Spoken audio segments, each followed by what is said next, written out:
Kalau kita lihat pada gambar, lihat sini nih. Perhatikan gambar penampang daun sebagai berikut. Ada epidermis atas, jaringan tiang, jaringan pengangkut, jaringan bunga karang, dan epidermis bawah. Nah, pertanyaannya adalah, jaringan yang paling banyak melakukan fotosintesis adalah, nih, sebelum kita mulai bahas soalnya, kita lihat dulu adalah kata-kata yang penting. Gambar penampang. Ayo, pada tahu nggak nih arti gambar penampang apaan? Dan jaringan yang paling banyak melakukan fotosintesis. Paham nggak sih arti fotosintesis itu sendiri? Kita sering dengar ya, fotosintesis, respirasi. Tapi kita cuma tahu yaitu adalah proses tumbuhan membuat makanan. Nah, cara gimana? Oke, kita bahas dulu deh. Kita bahas pertama gambar penampang. Penampang itu ada dua, penampang melintang dan penampang lurus. Jadi misalnya anggap ini daun. Nah, ini ada gambar daun. Ini daun ya biasanya. Terus ada ini kan urat-urat daunnya. Yang dimaksudkan dengan gambar penampang adalah misalnya kita potong daun di daerah sini. Set. Nah, berarti kita dapat gambar di bagian ini kan ya.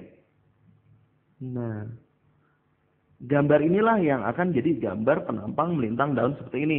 Jadi, epidermis atas adalah bagian ininya nih. Ini adalah epidermis atas, sedangkan yang epidermis bawah adalah bagian baliknya ya. Nih, bagian baliknya nih. Sedangkan di antara epidermis atas dan epidermis bawah terdapat banyak jaringan. Nih, tengah-tengahnya. Jaringan tiang, jaringan pengangkut, jaringan bunga karang. Oke, sekarang kita lihat. Kalau ini digambar ulang, bentuknya sederhananya seperti ini ya. Yang di atas tuh epidermis atas, ini jaringan tiang nih, karena bentuknya seperti tiang. Dan di bawahnya ada seperti jaringan bunga karang. Karena kalau dilihat di bawah mikroskop, ini jaringan itu banyak lubang-lubang udara. Oke, disebut bunga karang. Seperti spons lebih tepatnya ya. Lalu di bawahnya tuh ada mulut daun. Yaitu di sini nggak ditulis ya. Yaitu apa coba? Nama mulut daun.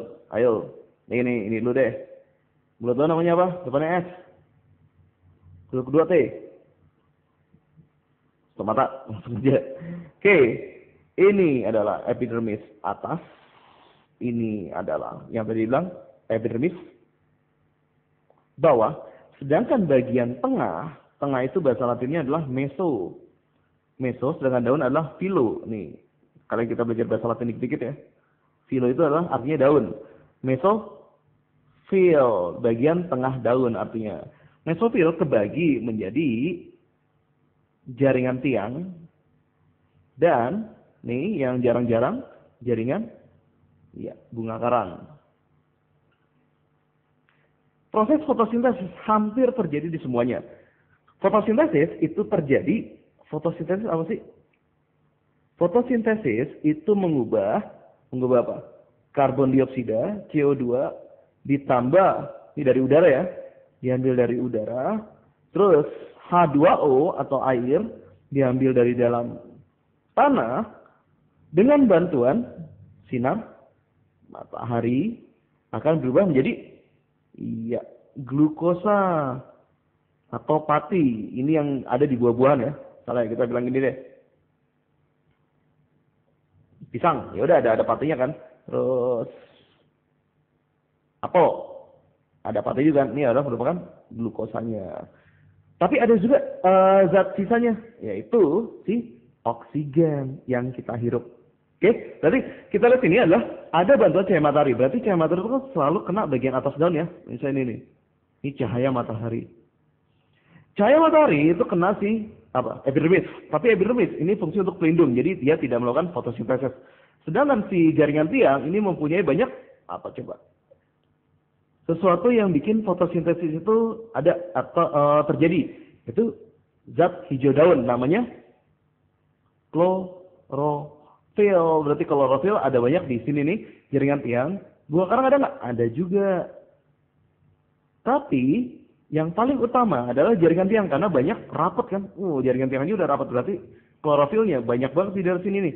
Kalau di sini berarti jawabannya jaringan yang paling banyak melakukan fotosintesis karena punya banyak klorofil adalah jaringan tiang. Yang mana jaringan tiang?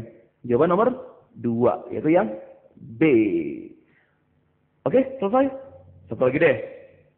Di tengah-tengah ini apa nih? Jaringan pengangkut. Artinya, lihat sini nih. Ini ada kayak pipa kan? Nah, Pipa ini ketika dipotong di tengah jadinya seperti ini kan. Nah, dilihat dari gambar, jadi ini kan. Nah, inilah ada bagian namanya xilem dan phloem. Nah, xilem dan phloem itu adalah namanya jaringan pengangkut. Tapi kita nggak bahas di soal ini. Jadi jawaban yang benar adalah jaringan tiang yang paling banyak melakukan fotosintesis. Tapi jaringan bunga karang juga melakukan fotosintesis ya, karena dia punya klorofil.